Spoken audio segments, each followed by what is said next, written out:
예, 사회디자인연구소 김대호 소장입니다. 오늘은 그 문재인 정부 1년의 경제와 고용 정책에 대해 가지고 좀 평가를 좀 해보겠습니다. 지난 1년 동안 경제와 고용에 큰 영향을 끼친 사건을 헤아려 보니까 첫째, 최저임금 대폭 상향 정책이 있었죠. 그리고 공공부문 고용을 대폭 확대하는 정책이 있었고, 그리고 그 비정규직의 정규직 전환 정책이 있었고, 그리고 민간 부분에 대해 가지고 규제를 아주 강화했죠. 대표적인 게 이제 파리바게트에 대해서 5,378명 직고용 명령을 내렸죠. 그다음에 노동시간 단축 52시간 이거를 좀 추진했고요. 그다음에 박근혜 정부에서 추진했던 공공부문 노조에 대해서 이제 양대 지침이라고 있습니다. 그거를 폐기를 했습니다. 그다음에 청년 일자리 정책은 중소기업에 대해 가지고 보조금 1,000만 원을 제공하는 그를 골자로 한 청년 일자리 정책을 펼쳤고, 그다음에 뭐 부동산 대출 규제 이른바 파리 조치를 했고요. 도시재생 뉴딜 정책 그 50조 원짜리 정책들을 추진했고, 뭐 그 외에 뭐 가상화폐 규제도 있었고, 법인세, 그다음에 뭐 이른바 문재인 케어라고 하는 어떤 그 의료 보장성 확대 정책이 있었고요. 그 다음에 이제 탈원전 정책들이 있었죠. 그리고 뭐 재벌이나 대기업들에 대해 가지고 사실 험상궂은 얼굴로 이렇게 좀 임했죠. 뭐 등등 있습니다. 근데 사실 문재인 정부 출범 이전부터 저는 사실 문재인 정부의 어떤 경제와 고용 정책들을 살펴보니 한마디로 말하면은 이거는 그리스행 급행열차다 이렇게 생각했습니다. 근데 자세히 뜯어보니까 이 그리스행 급행열차 내지는 베네수엘라행 급행열차 정도가 아니고 조선행 태백열차다라는 생각이 들었어요. 그러다 보니까 조선이라는 게 산업공상의 계급 체계였지 않습니까? 지금 사의 자리에는 이른바 이제 공공이 들어가 있는 겁니다. 그 다음에 농공상에는 우리 어떤 기업이 들어가 있는 겁니다. 근데 그 기업을 이 농공상을 바라보는 시각 자체가 얘들은 아주 모렴치하게 탐욕만 생명을 경시하고 탐욕만 추구하는 어떤 존재. 그래서 국가의 규제로서 아주 엄격히 다스려야 될 존재. 뭐 이런 어떤 생각들이 아주 그냥 거세게 이렇게 흐르는 것 같습니다. 그뿐만 아니라 그래서 이게 산업공상 계급 체계에서는 이게 또 이렇게 공공이 양반이잖아요. 그러니까 공공 양반 사회가 된 겁니다. 그리고 지금은 직장 계급 사회가 됐어요. 어떤 마치 과거 시험을 통과를 하면은 바로 신분이 수직 상승하는 것처럼 어떤 시험을 통해 가지고 어떤 관문만 통과하면은 그 다음부터는 그냥 만사형통인 그런 사회가 지금 됐지 않습니까? 그 다음에 힘들어서 부를 그 창출하기보다는 남이 생산해 놓은 부를 갖다가 자기가 빼앗아오는 이런 생각, 이게 이제 지대추구죠. 이게 이런 생각들이 넘치거든요. 그러니까 직장 계급 사회죠, 공공 양반 사회죠, 관문 통과하면 만사형통인 사회죠. 그 다음에 그 기업인들 또는 기업에 대해서는 이게 아주 그 생명과 안전을 경시하는 탐욕적인 존재고, 그래서 이른바 어떤 그 국가가 도덕적인 어떤 그 이 규제를 가지고 엄격하게 다스려야 될 어떤 그런 존재고, 그뿐만 아니라 옛날에는 이제 경제고용 정책만 하나만 보고 제가 야 이거 조선행 태행열차구나 이렇게 생각했는데, 가만히 보니까 외교안보 정책도 아주 닮았습니다. 이런쪽으로 조선이 자기 자신의 어떤 그 자위 자강을 가지고 자기를 지키려고 생각하지 않았지 않습니까? 일본의 호의, 러시아의 어떤 선의, 청나라의 어떤 선의, 여기에 의존했잖아요. 그래서 그때 을사보조약 터지고 났을 때 그때 장지연이 그 시일야 방송대국이라고 하는 사설을 발표를 했는데, 그때 그 흐르는 기조는 뭐냐면 이토 히로부미의 어떤 동양평화론을 믿었지 않습니까? 그런데 그걸 배신을 하니까 거기에 대해서 격분을 했지 않습니까? 지금도 가만히 보면은 지금 대한민국은 김정은의 호의, 선의, 그리고 트럼프의 어떤 선의에 지금 기대는 거 아닌가요? 아니, 저 그런 점에서 외교 안보 정책도 상당히 이게 조선을 갖다가 닮은 겁니다. 총체적으로 이거는 조선행 태행 열차인데, 오늘은 이제 이 경제 고용 정책 관련해 가지고 좀 자세히 좀 보겠습니다. 근데 이제 경제 고용 정책이 제가 볼 때는 이게 거대한 어떤 무지 내지 착각에 근거해 있는 것 같습니다. 예컨대 이제 공공부문 일자리 정책이 있는데, 그 공공부문 일자리 81만 개를 이렇게 만들겠다고 했던 거 아닙니까? 그죠? 그런데 이 근거가 뭐냐면은 OECD 이 통계로 보니까 한국의 공공부문 고용 비중이 7.6%밖에 안 되고 OECD 평균은 21.3%더라. 그래서 절반만 이렇게 올리면은 되겠다. 그럼 절반에 해당되는 게 얼마냐면은 그게 바로 3%포인트입니다. 근데 그러면 총 고용이 이제 2,700만이니까 2,700만 곱하기 3% 하니까 여기서 바로 81만 개가 나온 겁니다, 이게. 근데 이거는 OECD 통계에 대해서 이거는 그 이면에 대해서 그 내용에 대해 가지고 전혀 이걸 갖다 제대로 보지 못한 소치죠. 예컨대 그 공공부문 고용 비중이 17% 18% 되는 그 프랑스를 놓고 봅시다. 프랑스의 의료 관련된 인력이 110만 명 가량 됩니다.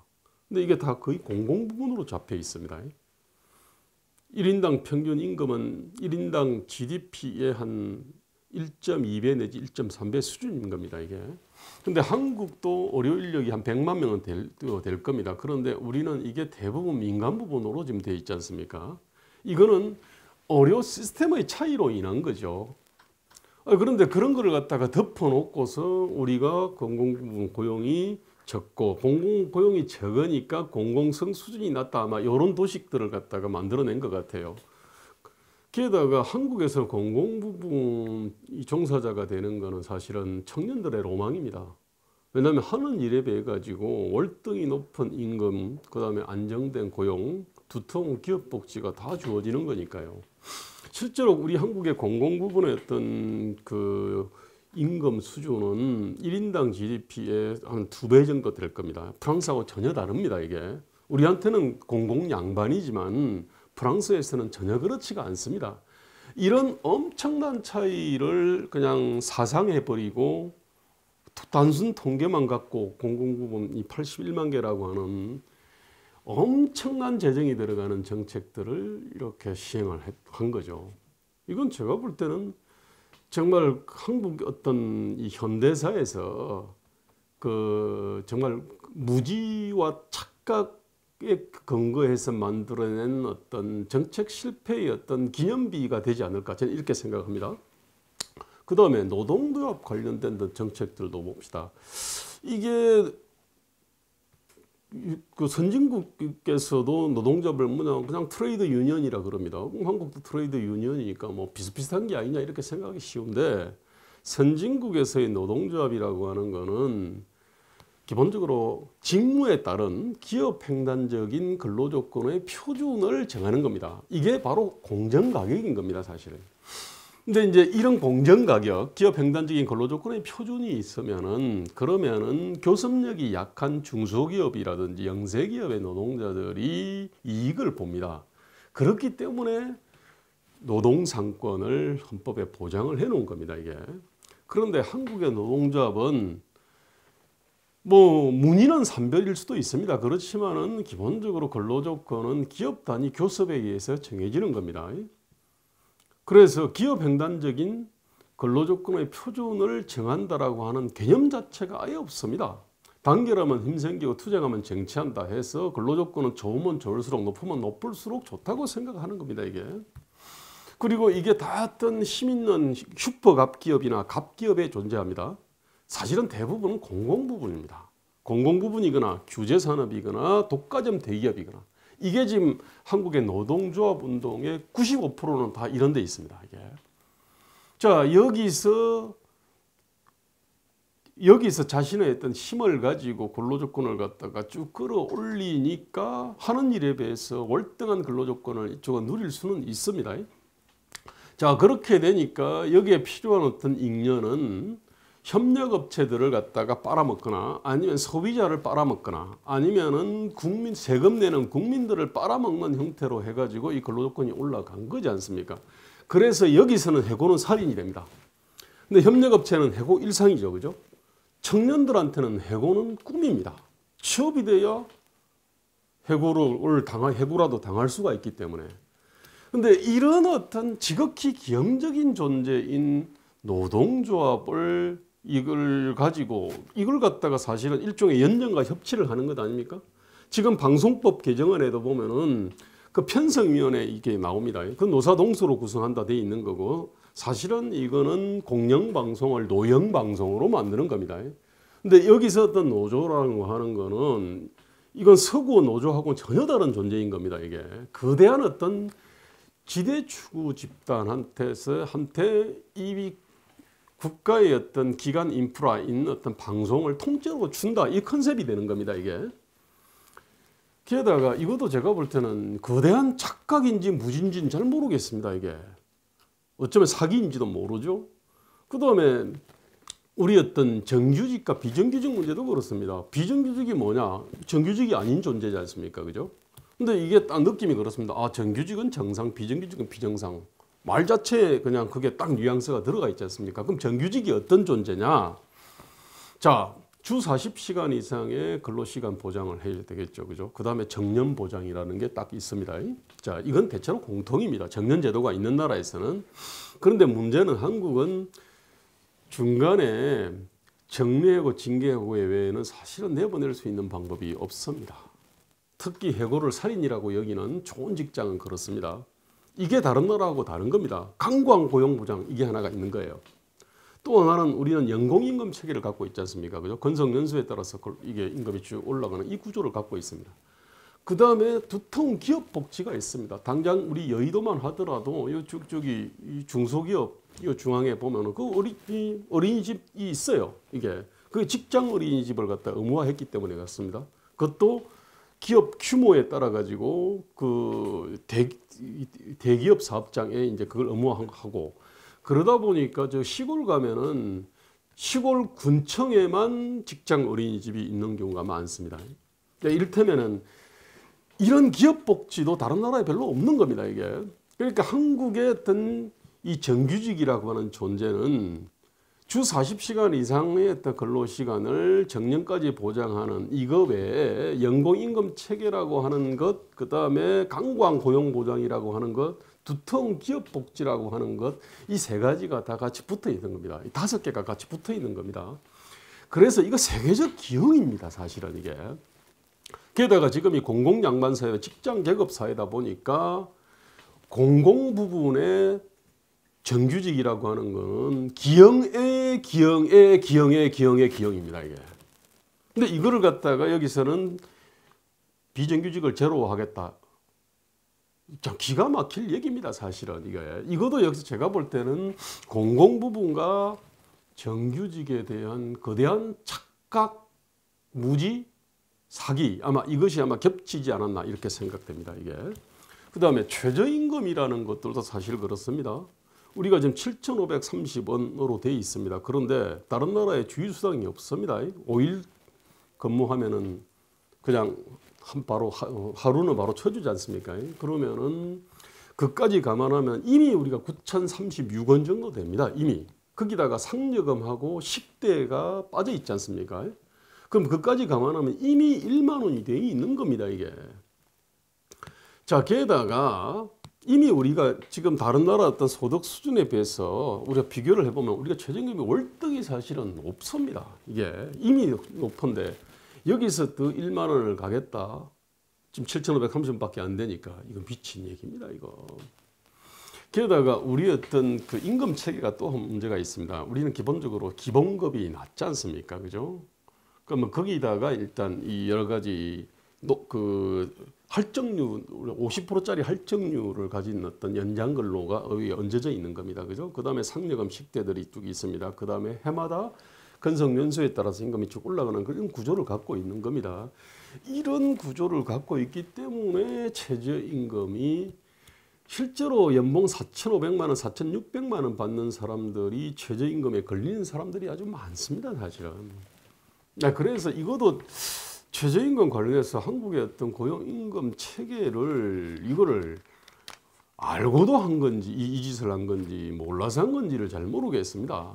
즉 문재인 정부의 어떤 경제고용 정책을 쫙 이렇게 펼쳐놓고 나면은 기본적으로 공공 부분에 대한 치명적인 무지와 착각이 있습니다. 그 다음에 정규직에 대한 치명적인 무지와 착각이 있고 고용임금 체계에 대한 거대한 무지와 착각들이 있습니다. 근데 가장 치명적인 어떤 무지는 뭐냐? 제가 볼 때는 지금 대한민국 경제가 우리가 10대 그 수출 품목들이 있습니다. 수출의 총 60%를 차지하는데 이게 반도체, 그 다음에 자동차, 선박, 그리고 석유화학 제품, 자동차 부품, 그 다음에 평판, LCD, 그 다음에 휴대폰, 철강, 뭐 이런 겁니다, 이게. 근데 여기서 지금 반도체 하나만 빼놓고 나머지가 다 지금 했죠. 수출이 답보하거나 아니면은 이게 쭉 내려가는 추세인데 문제는 뭐 어쩌다 보면 경기에 따라 가지고 뭐 등락할 수도 있는데 문제는 지금 현재 한국이 갖고 있는 이 주력 제품은 이게 어떤 제품 라이프 사이클상 이게 그 마치 옛날에 그 우리 10대 그 수출 품목에 컴퓨터가 들어 있습니다. 한때 2위도 하고 한때도 3위도 하고 뭐 그랬는데 이 컴퓨터가 지금은 없어졌어요. 컴퓨터가 없어진 거냐면 그렇지 않습니다. 컴퓨터의 어떤 이 부가가치가 낮아진 겁니다. 그러다 보니까 한국에서 이제 경쟁력이 없는 겁니다. 우리 휴대폰도 사실은 지금 그런 어떤 운명이지 않습니까, 이게? 자, 그런 것처럼 제품의 라이프 사이클상 이게 이제 고부가가치를 창출하는 시기를 거의 지난 겁니다. 자, 그렇게 되면은 가격竞争이 되는데 여기서 규모의 경제를 갖고 있는 중국한테 밀릴 수밖에 없는 겁니다, 이게. 그래서 우리의 어떤 지금 주력 산업, 우리 그야말로 그냥 밥줄인데 이 밥줄들이 지금 아주 위태위태한 상황으로 이렇게 가 있는데 그럼 새로운 먹거리를 만들어야 될 거 아닙니까? 대표적인 게 바이오 헬스지 않습니까? 그죠? 이게 제약이라든지 뭐 생명 의료 관련된 건데 문제는 여기서 문재인 케어라고 하는 거는 결국은 그 비급여를 급여한다는 거는 그러면 새로운 어떤 의료 상품, 의료 기술에 대해 가지고 국가가 일단 이거를 갖다가 급여에 포함시키냐 안 시키냐는 거는 국가가 어떤 상품을 갖다가 팔 수 있는 상품과 없는 상품을 정하는 겁니다. 그 다음에 가격을 정하는 겁니다. 그 다음에 당연히 사업자도 정하겠죠. 그죠? 이런 구조에서는 그 새로운 어떤 의료기술이나 의료 어떤 상품이 발전할 수가 없는 겁니다. 게다가 우리 한국에서 아마 이공계 인력 중에서 가장 똘똘한 애들이 아마 주로 그 의료 쪽에 가 있는데 얘들이 뭔가 이렇게 활개칠 수 있게 만들어줘야 될 것 아닙니까? 그런데 문제는 문재인 케어라고 하는 거는 그쪽에 대해 가지고 그야말로 그냥 사회주의적 통제를 하는 거잖아요. 상품을 통제하고 그다음에 가격을 통제하는 거니까 이게. 그러면 여기서 새로운 어떤 이 기술 발전이 있을 수가 없습니다. 그러니까 가장 우수한 인재들을 다 이렇게 쓸어가 가지고 여기서 해외에 팔 수 있는 어떤 그 상품이나 서비스를 전혀 개발하지 못하도록 만들어 놨으니까요. 그래서 지금 대한민국은 어떻게 보면 대한민국 경제는 정말 점차 뜨거워지고 있는 가마솥 안에서 아주 한가롭게 이렇게 훔치고 있는 개구리 같은 겁니다, 이게. 근데 인간이라고 하는 거는 항상 현실과 그 인식의 괴리들이 있습니다. 근데 우리 현재 문재인 정부를 구성하는 어떤 핵심적인 어떤 이 좀 정책 결정자들은 아마 80년대 또는 90년대 대학을 다니거나 취직을 했을 겁니다. 80년대가 어떤 시대입니까? 삼정호황을 갖다가 났습니다. 게다가 90년대 그 외환위기 전까지는 한국에서 가장 투자와 고용이 활발했던 그야말로 구인난이 벌어지던 시기입니다. 그다음 외환위기를 갖다 거치고 나서 2008년까지 한국이 중국 특수에 의존해서 굉장히 잘 나갔습니다.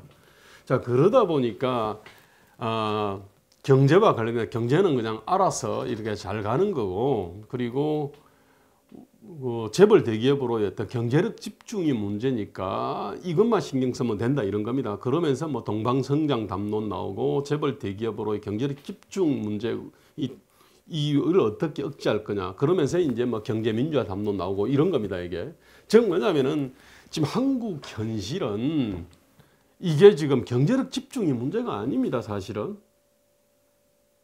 경제 민주화가 문제가 아닙니다.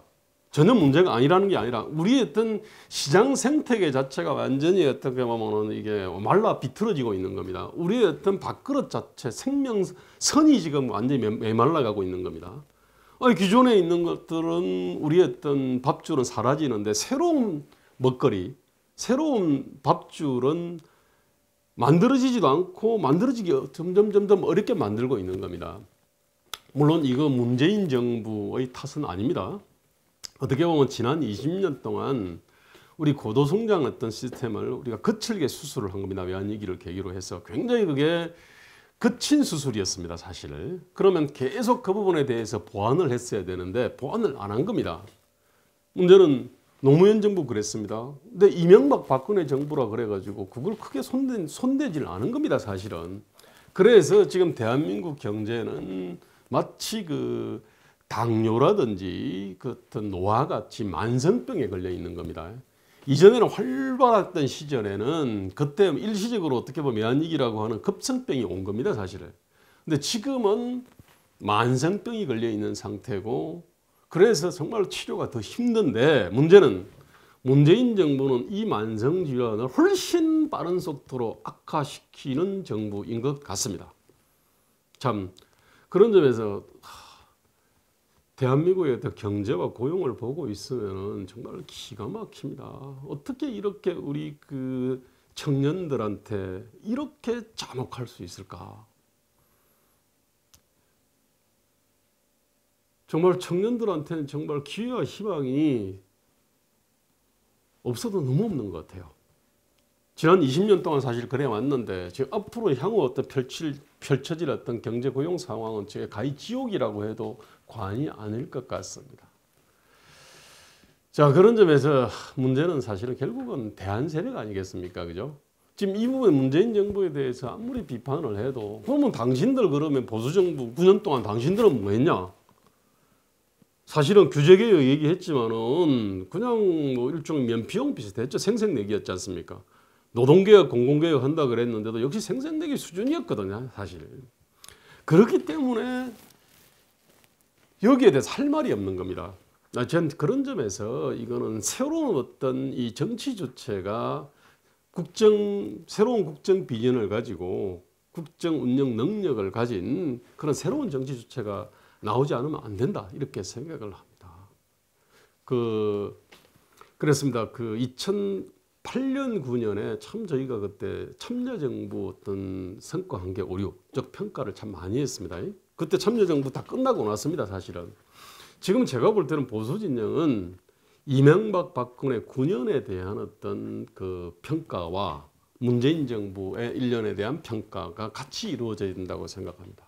깊은 성찰과 반성을 통해 가지고 거듭나지 않으면은 지금 조선으로의 어떤 퇴행열차, 그리스 베네수엘라로 가는 급행열차를 막을 수가 없겠다는 생각이 제 생각입니다. 감사합니다.